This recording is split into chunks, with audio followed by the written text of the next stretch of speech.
Hello, everyone, and welcome to the live webcast today. My name is Winslow E. Dixon. I'm a holistic health practitioner, founder of the Adrenal Alternatives Foundation, and also a chronic illness sufferer. And today I'm just going to do a series, the first episode of the Triune Approach to Wellness. And this approach to wellness is a holistic approach. It is managing the mind, body, and spirit.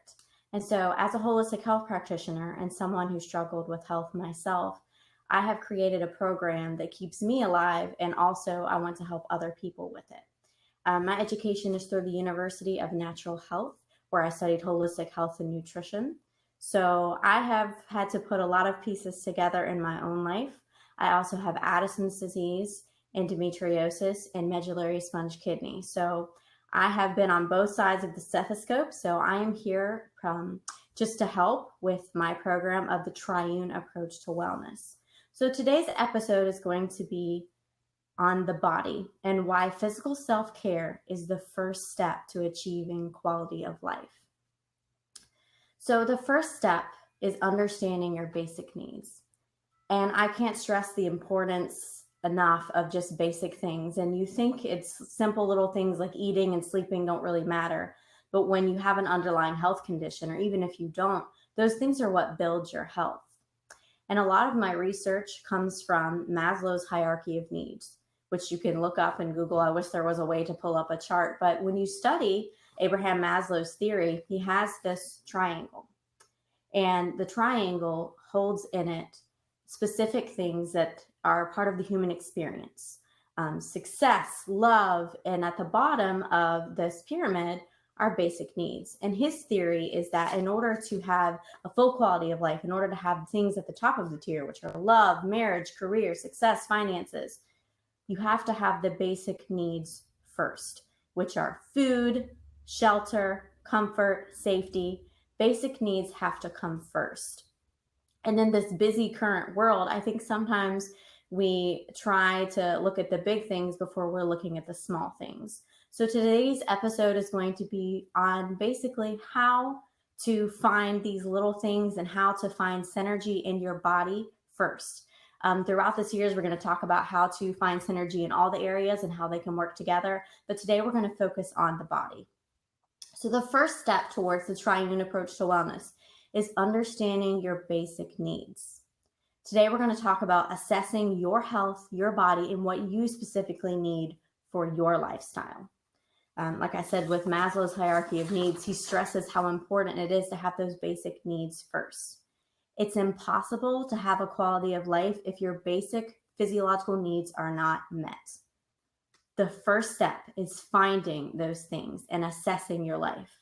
So I'm going to have a couple of questions that you can answer. First of all, how much are you sleeping? Is it restful sleep? Do you struggle to fall asleep? Or are you waking up in the middle of the night? Are you having total issues sleeping? You need to really assess how you're sleeping. Also, how is your diet? Are you eating healthy, nutritious foods? Are you eating conscious choices, or are you just getting the fast food at work? Are you preparing your meals? What is your diet like? What's your environment? Are you in a safe, comfortable place? Are you around people that support you? And also, how is your health? Do you have symptoms of chronic illness? Are you struggling with fatigue? So these are basic questions that you need to ask yourself. So I want you to just take a minute to just think about these things. Are you sleeping? Are you eating? What's your environment? What's your stress level? These are the basic needs that Maslow talks about that we have to get a handle on. So once you have kind of an idea of those questions, here are some ideas on how to improve your physical health. First of all, I want you to remember that self-care is absolutely not selfish. It is essential to how you are. You cannot lift anyone else up with broken wings. So if you need to sleep, if you need to eat, if you need to assess your stress level, please don't feel like that's a selfish choice. That is not a selfish choice. That's self-care, and that's totally different. So let's tackle the first issue, sleep. So you're not sleeping well. You're not getting enough sleep. You're not feeling like you're getting a restful night's sleep. Let's set some rules to help you do that. Set a bedtime and stick to it. I know that sounds easier said than done, especially those of you that have children or, work a crazy schedule. But really, as much as you can, try to set that for yourself. Lay down at, let's say you get off work at 6 p.m., you eat supper, whatever. Try to at least lay down by 9:30, 10:30 at the latest, because your body runs on what's called a circadian rhythm, which is all your body's chemicals and everything work together, melatonin, cortisol, all these things. And so once you get it to a point where it's used to, okay, I'm going to lay down at 10:30, your body's chemicals are going to start to have that synergy, and it's going to help you create a pattern. As much as we humans hate it, we're very routine beings. We're called diurnal creatures, which means we go to sleep, but with the moon, and we wake up with the sun. So that is very helpful. And I know some of you that work third shift and all that, you can't do that. But if you discipline yourself to lay down at the same time, your body does get used to a pattern. So proper rest is essential to function. So here's some natural ways you can induce sleep. So I know we all usually look at our phones and scroll at night before we go to sleep, but that's actually not the best thing for you. So a little trick that I do that's, it's difficult and it's annoying, but you plug your phone in and then you lay down and you don't touch it until the morning. And it's very tempting because I know I like to scroll through Instagram and look at everybody's pictures and stuff, but it's a self-discipline thing. Plug your phone in on the other side of the room and lay down. Try to avoid technology at least an hour before bed, preferably 2, but at least an hour. Also, dimming the lights in your environment 2 to 3 hours before bed, that helps. Get something like a Himalayan salt lamp or even like a small lamp. Just like I said, we're diurnal creatures. We go to sleep with the moon, we wake up with the sun. And so your body's very sensitive to light. So when you're dimming the lights in your environment before nightfall, it helps you produce that melatonin. So definitely, I love my Himalayan salt lamp. It has a nice glow. It also purifies the air. You can get, essential oil diffusers that have a light or something. Just dim those lights before 2 to 3 hours before bed, and it really helps get that melatonin going. Also, taking a warm Epsom salt bath or drinking a warm tea can help your body relax. Like I said, we're very synergetic creatures. So we get used to patterns and routines. And when your body has a routine, okay, I'm going to take this warm bath, I'm going to drink this tea, it helps your body learn the patterns to relax. You really have to treat it as a part of your job. It's okay, resting is a part of who I am. Resting is a part of my existence, a part of my job. So those two things can help. Also, you can utilize natural sedatives. I mentioned melatonin. If you struggle to produce it, you can get a natural supplement. Don't do it without contacting your doctor or holistic practitioner, but that's something that you can purchase. Magnesium is a great thing to induce sleep. I personally put magnesium oil in my bath before I go to sleep, and it's very helpful for relaxation. You can also use things like herbal teas. Chamomile tea is great for inducing relaxation. Drinking a glass of warm milk is an old remedy. You can do almond milk if you're lactose intolerant. And essential oils. I diffuse a lot of essential oils. Typically, my favorite one to induce relaxation is the old favorite, lavender.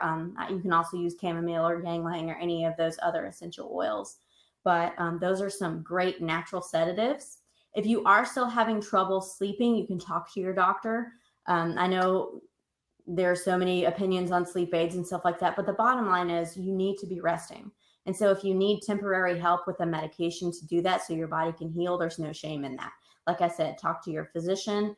Don't just go buy supplements on the internet that'll help you sleep. That's not going to work. Research and try to do things the best that you can. But there's no shame if you need any help with that.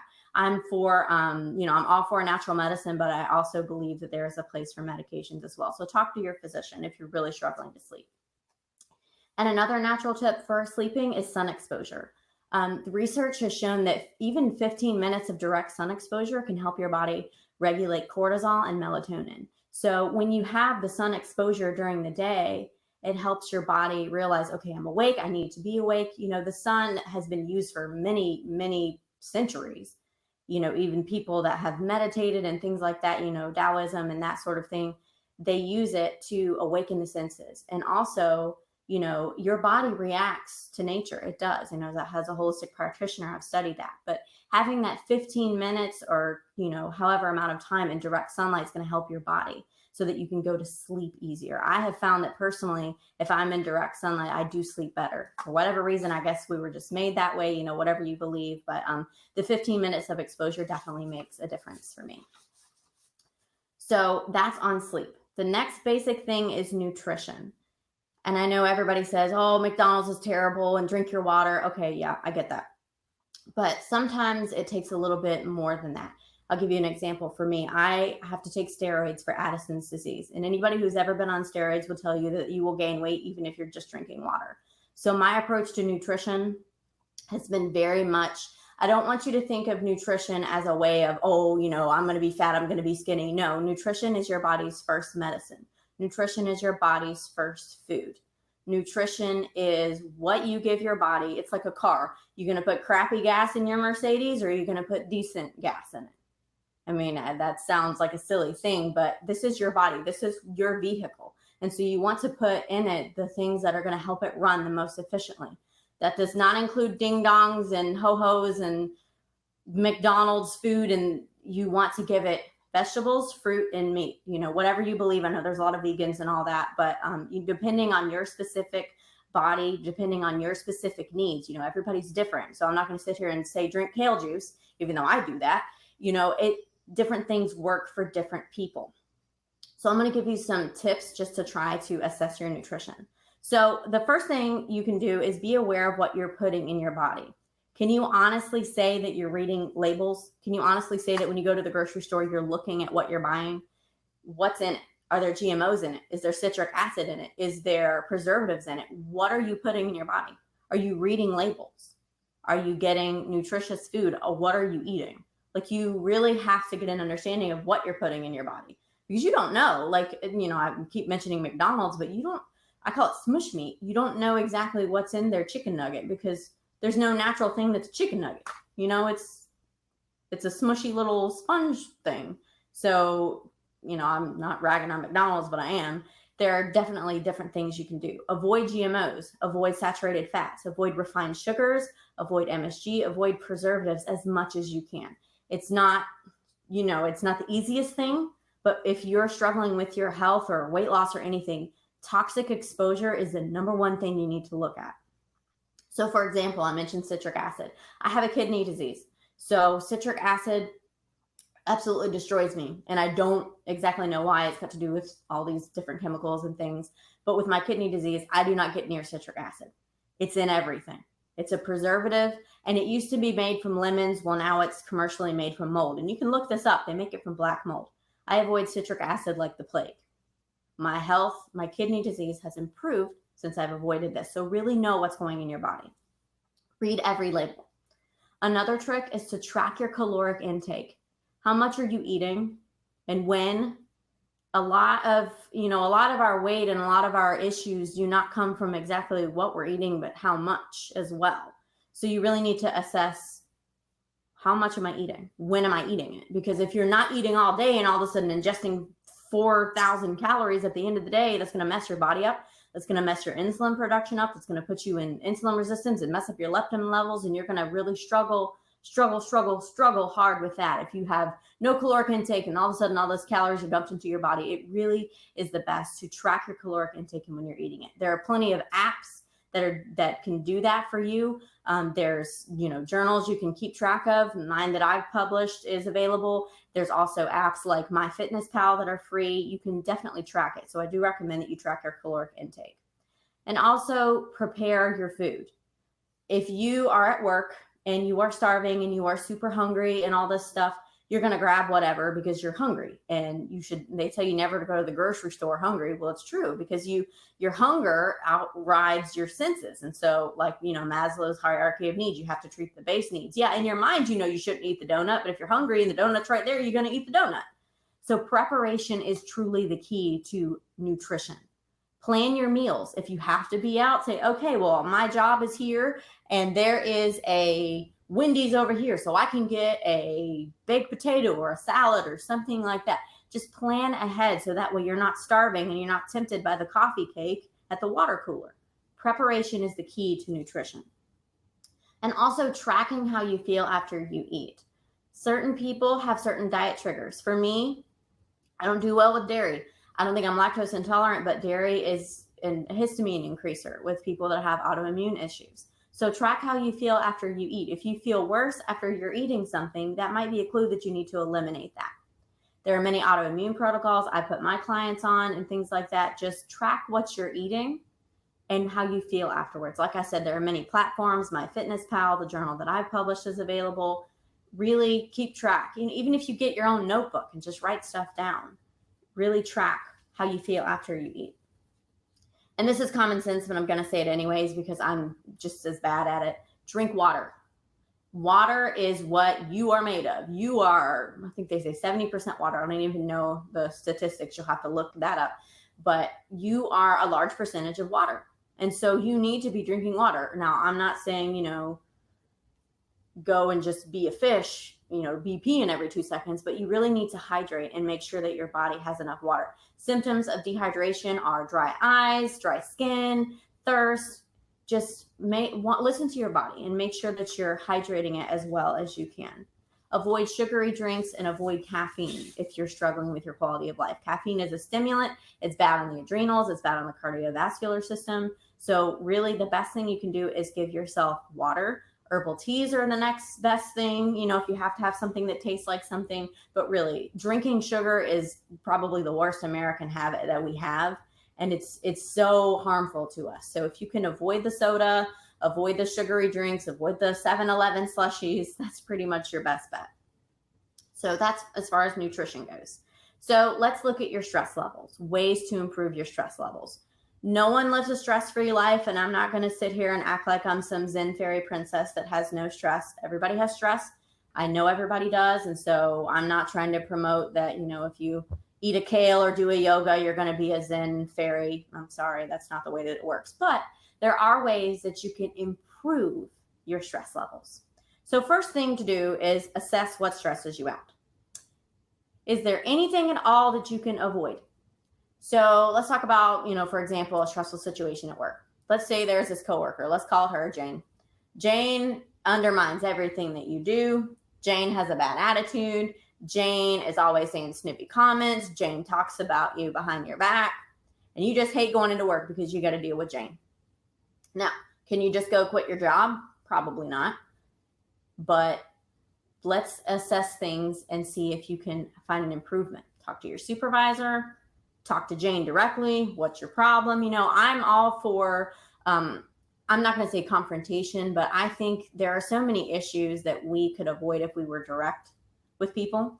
If we went to the source of things instead of saying, hey, we're taking excuses, we could go directly to the source and try to fix things. So I am just going to promote that. Try to go to the source of something and fix it. And there are going to be some situations that you can't fix. That's that line I call acceptance and action. And I think that's something that we all have to decide in our life. Do I accept this or do I act on it? So assessing that is something you can do to evaluate your stress levels. So in the situations that you can't change, like for example, with me, I have a chronic illness. I have Addison's disease and medullary sponge kidney. And I had endometriosis to the point where I had to have a hysterectomy at 25. Was that the thing that I wanted? No. Did I wish I could change that? Yes, but I had to go and accept that. And so there is this mantra that I follow that is called hocus pocus, and it's the magic of perspective. When you look at all the things that are wrong in your life, you're going to go insane. If you sit here and you think about all the negativity and all the wrong things and everything you wish that would have been, you lose your focus. And I think that's so harmful because you can't focus on the negativity because it will drag you down. They call it, I'm from the South, and so they call it shoulding on yourself. I should have done this. I should have done that. I should have, changed things. But the truth is that we're at the point in our life, that's where we are. Good, bad, ugly, indifferent. We are where we are. We have the life we have. We have the situations that we have, and some things we will never be able to change. So hocus pocus is the magic of perspective. I'm not saying you can ignore all your problems, but I'm saying you have to be an adult about it. And you have to say, okay, does it suck that I have a chronic illness? Yes, it does. But I'm going to turn this negative into a positive. And so for the example with somebody at work. So Jane is your coworker that you absolutely hate. Jane undermines you, whatever. You know what you can do? You can be the best person that you can be. Do your job. Work with your customers. Do your craft, whatever it is that you do in your job. Do it to the best of your abilities. And don't worry about Jane. Jane's got her own problems, and Jane's probably such a miserable person. She's jealous of you, and that's why she's running you down. That's just how people are. Some people, unfortunately. So hocus pocus is the magic of perspective. Don't think about the bad stuff. Focus on the good stuff. Focus on what you can change. You are in control of you. You might not be in control of all your circumstances, but you are in control. And when you empower yourself to sit here and say, I'm not going to let the stress get to me. I am not going to let it run me over. I am an overcomer. I am, whatever your name is. Give yourself affirmations. Hocus focus. I am whatever my name is, and I am not going to be defined by stress, disease, illness, finances. I am defined by who I am and how I treat people. That's the only criteria you should judge yourself and others by, is how they treat people. So at the end of the day, if you can lay your head on your pillow and say that you have tried your best, that's all you can do. Because some people can't do that. There are some really horrible people that lay their head down on their pillow and they are just horrible people. But you're not like that. So you can hold your head up high and say, hocus focus. I'm going to focus on the right things. So that's my little tip on stress. Other tips are, common sense. The biggest thing that helped me was doing at least one thing every day that you enjoy, because we get so bound in our lives with difficult things, and, they're, elderly parents that are aging, and you hate to see that, and there's stresses at work, and then maybe your kids are sick, or there's always going to be something in life that stresses you out. And so you have to do one thing every day that you enjoy. One thing. And it can be a little thing. I'll give you a hint with me, and this is embarrassing, but I think SpongeBob SquarePants is the dumbest cartoon ever, but I like to watch it because it's just, I pride myself on being an intellectual, one of these brainy people. I always have my nose in a book. I'm, a nerd. I'm working on my master's degree. Like, I'm just a nerd. But I love to watch SpongeBob because it's so stupid, and you can just kind of tune out and relax. And people say wasting, that it's wasting time watching TV, but sometimes you just need to laugh at something stupid.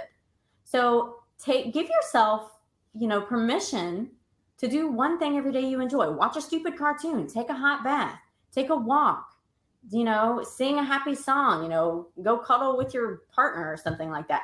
Do one thing every day that you enjoy and make a point of it. Make yourself do something every single day that you enjoy. That's really something that can help you with stress. You'd be surprised how much little things just bring you back to life.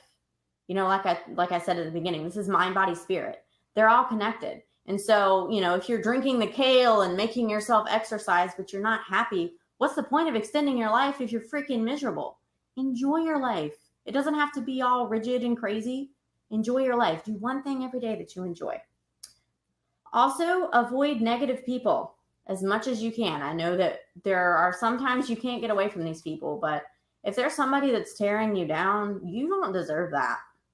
And don't tear yourself down either. Let me just add that in there. You are your first friend. You are the place your mind is somewhere you can never escape from. So you need to make sure your inner voice is a good one. So if you're looking in the mirror and you're saying, oh, she's so fat, oh, she's too skinny, oh, she's this, oh, she's that, what good does that do? You have to be your own friend. The best advice somebody gave me was, I like I said, have struggled with weight majorly since I've been put on steroids. I was 87 pounds before I was diagnosed, and now I am not 87 pounds, and I'll just leave it at that. But I was saying, I was looking in the mirror, I'm like, oh, I look like a pumpkin with toothpicks in it, and I'm just so fat and ugly, and nobody's ever going to love me and all this stuff. And they went, if you talk to somebody else like that, I would slap you. Why are you letting yourself talk to yourself like that? And I went, I would never in this world say to another person the things I say to myself. So why are you doing that? Why are you letting the nastiest voice in this world be your own? That's terrible. Self-love, self-care is essential to living your best life and avoiding stress. Don't stress yourself out. There's enough crappy people that are going to, be mean to you and say crap about you. There's enough people like that. Don't do it to yourself. Be your own friend. You can be your own friend. It's okay to think you're pretty, even though you're chunky. It's okay to think you're attractive, even though you might feel like you're too skinny. It's okay to think you're still worth something, even though you can't run marathons anymore. You can't, nobody has the life that they want to live. Nobody has that. Nobody has the perfect existence. So my point is just self-care. Do one thing you enjoy. Talk to yourself nicely. Get away from the negative people. You want to celebrate the little things, and you want to prevent total burnout, because once you get to total burnout, it's going to take so much to bring you back to reality. I've been there. I've been there to the point where I was, and I don't want to trigger anybody with this, but I've been there to the point where you just think, is it worth it? Is it worth it to wake up another day? I have been in so much pain and been so sick that I did not even want to live another day. But I don't want you to get there. I don't want you to get so stressed out, and I don't want you to get where you just are that miserable. I want you to have moments that make you hold on. I want you to have moments that make you want to fight through the bad days for the good ones, because the good ones are so worth it. And that's what you have to tell yourself on those bad days when you're in so much pain you can't even think straight, or when the things go wrong in your life, or when you have all these stresses. You need to have those things in your heart and in your mind that make you go, you know what, this is temporary. I'm going to have a good day again. And that is the hocus pocus that keeps, I think, a lot of people going. So that is on stress. So let's talk about the next point, your environment, ways to improve your environment. We all know things that stress us out. We all know things aren't perfect, but clutter is super stressful. I don't care who you are. If you go into a room or your office or anything like that, and it's cluttered, it's going to stress you out mentally. And I'm not saying I'm not one of these mega organized people. I will admit it. I have to work at it. But when you organize and when you keep things in the same place and when you have a simple system, it helps you. You're not so overwhelmed. You're not finding 10,000 different things at 10,000 different points. When you have organization, it can be like a simple thing, like if you lose your keys all the time, get you one of those little key rings, set it next to your bed. Ta-da! If you lose your purse, get you a hook beside your door. That way when you walk in, you can set your purse there. Little organizational keys to help you. Get a calendar, get a system, get an accountability buddy. What's an accountability buddy? That's somebody that you can talk to. Maybe it's your spouse, maybe it's your best friend. Maybe if you don't have anyone, write yourself little notes. Just get some accountability that helps you stay organized. Declutter your home. Don't impulse buy. Try to simplify, really. And it sounds, simple and crazy, but really when we're in this culture of, all the stuff that we need, and, we have all these decorations and all this clothes and, all these pairs of shoes. I mean, really, you can simplify your life by asking things like, do I need this? How much money would we save if we asked, do I need this, before we bought anything? I'm the world's worst. I love shoes. In my previous years, I had tons of shoes. But when we ask ourselves, pertinent questions like, do I need this? If the answer is no, let it go. Especially when you're cleaning out things. I know some of us are sentimental, and that's okay. It's okay to keep things, but don't get lost in the materialism. Don't get lost in the keeping up with the Joneses. Don't get lost in having to have the nicest car, the nicest bag, or, the latest Kate Spade or the Jimmy Choos, or, whatever. Just essentials are important. They really are. And when you simplify your life to where you're not having to have all these things, and you're organized, and just make your life as easy as possible.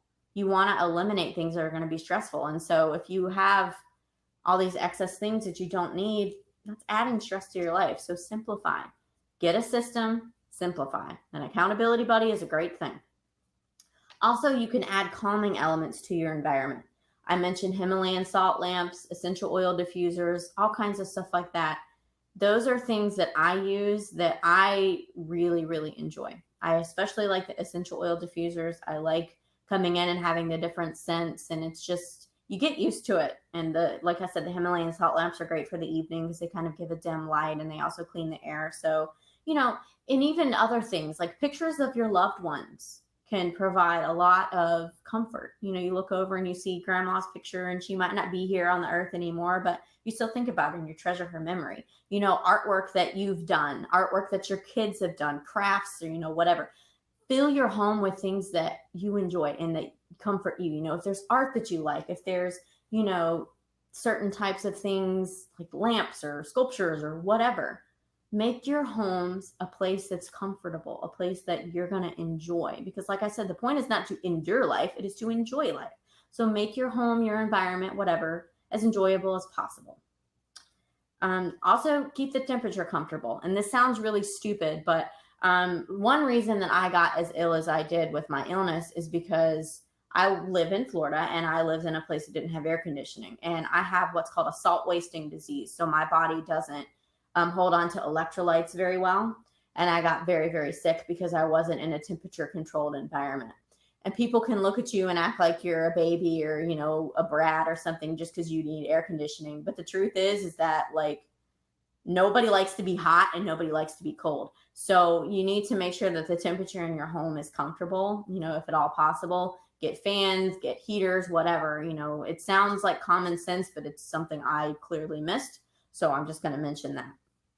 So also, ways to improve things are just keep your home yours. And I know that sounds crazy if you live with other people, which I do, but you have to have a mentality of your own space and your own serenity. And even if you share with other people, you still have to have a sense of, you know, calm and a sense of identity. And so even if you live in like a college dorm or something like that, you can put up little things and have little things that comfort you. When I was in college, I had this little like stuffed turtle that I kept on my bunk, and you know, I had great roommates, but it was just a little bit of home. It's my little turtle. So even if you live with other people, make sure that you keep your own space and have your own identity.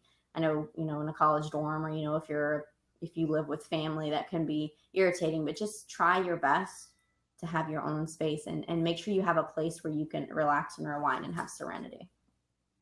So our next point is ways to improve physical health, which is, you know, like I said, this sounds like common sense, but it's some of it that we get so busy we don't even think about. You know, I mentioned eating healthy before, you know, drinking enough water, staying as active as possible. I know that there are some of us that have chronic illnesses that can't necessarily go out and go to the gym and go and work out, but there are things that I like to call healing movements that you can still keep your body active, because the saying is true, if you don't move it, you lose it.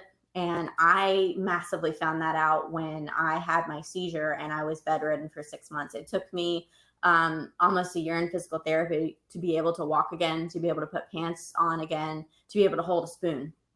So I'm not sitting here saying that you have to go and exercise and run marathons, but you definitely need to keep your body doing healing movements, even if you can't. There are great options that are low impact exercises. I highly, highly, highly recommend diaphragmatic breathing.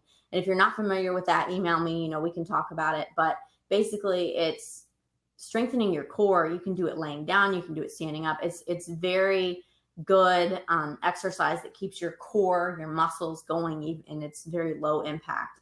Like I said, physical therapy is an option.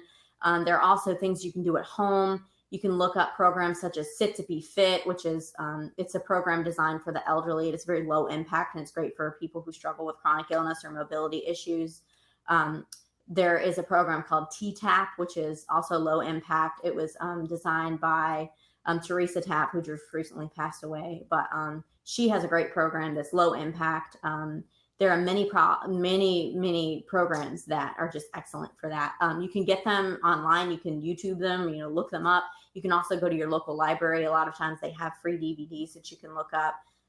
You know, everybody recommends yoga and, you know, all that stuff, whatever you're comfortable in. You just want to make sure that you're doing movements. You just want to make sure that you're keeping your body going. And like I said, I know that there's some mobility issues and, you know, not all of you have the strength to exercise, but healing movements, even walking a short distance, can really help you with your physical health. Just staying active as much as possible. I'm not sitting here telling you have to run marathons, because not everybody's able to do that, but just moving your body, you know, diaphragmatic breathing, even laying down can be beneficial. So other little common sense tips are sleeping at least 8 hours, drinking water, avoiding negativity. This includes other people and your inner voice, and situations. Also getting proper medical care and having a good doctor that you can trust.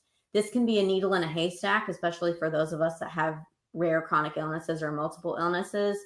Let me just encourage you that it's a needle in a haystack sometimes, but it's possible. And once you do find a good doctor that's willing to follow your care and really work with you, it's an awesome, awesome experience. And so don't give up and try to, you know, find a network that's going to help you find those doctors. You know, if you have a specific disease or a specific illness or, you know, a disability, you can go online and talk to people that have your same illness and try to find a doctor that's going to help you. You know, I'm not saying that it's easy. Like I said, needle in a haystack, especially with rare illnesses, but it's possible. So find a good doctor.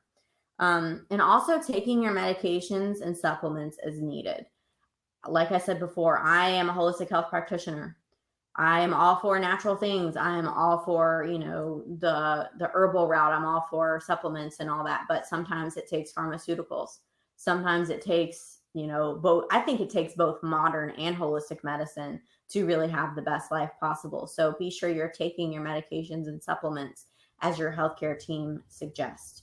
Like I said, don't go Dr. Google and don't just, you know, oh, this supplement helps this. And, you know, because just because it's natural doesn't mean it's not going to have side effects. You know, it's like anything else you put in your body. Some people are allergic to even water. So you have to be really careful and be conscious about what's going in your body. That includes medications, that includes different supplements. Like you have to really know what's going on. So take your medications as needed and have a good doctor. And so please just remember that self-care is not selfish. Like I said, you can't lift anyone else up with broken wings.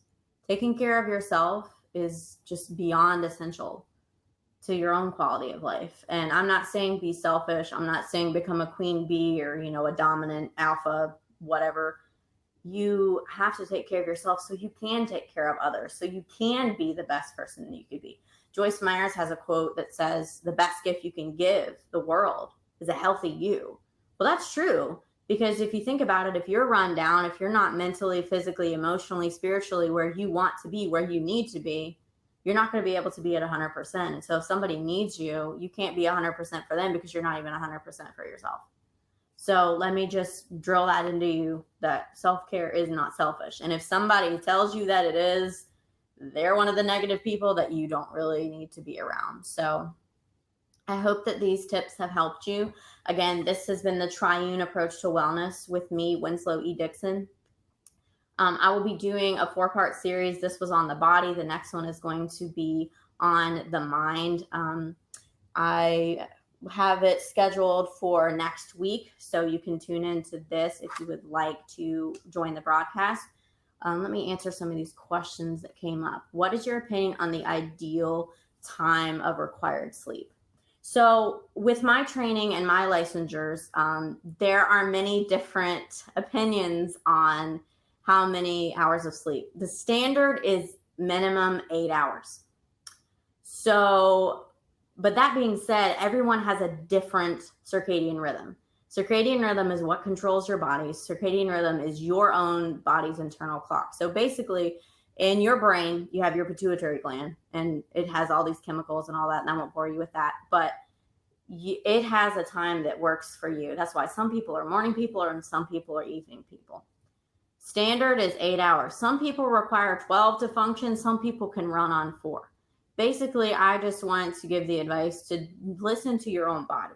With me, I feel the best when I get 6 hours of sleep. That sounds weird, but if I get 8, I'm a little droopy, and if I get 4, I'm just not functional. So I feel the best at 6. I was always, when I worked as a nursing home worker, and I was a resident care director, and I worked 7A to 7P. So I was always a morning person. I'm just built that way. So I'm typically one of these that lays down at 10, gets up at 6.